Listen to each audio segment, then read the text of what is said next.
السلام عليكم. ليه بنترجم كلمة definitely بمعنى بشكل محدد أو كلمة definite بمعنى محدد؟ ليه الترجمة دي بالذات؟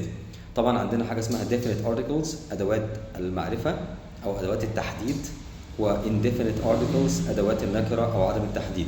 تعالوا نشوف كلمة definite أصلا معناها محدد ليه؟ ارجع كده شيل شوية حروف من الآخر هتلاقي كلمة definite بقت كلمة define. define معناها ايه؟ معناها يعرف.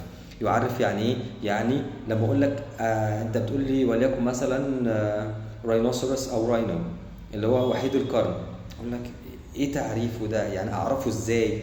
طبعا هجيب كلمه define او definition، تعريف. حط لي تعريف له علشان اعرف ارسم صوره في مخيلتي عن الحاجه دي، اعرف اتصورها واتخيلها اعرفها. في الحاله دي كلمه define يعرف بمعنى يضع إطار عام ويضع صورة محددة للشيء ده، وجايب منها كلمة definition تعريف، فجاي منها كلمة definite بمعنى محدد أي له صورة واضحة في العقل.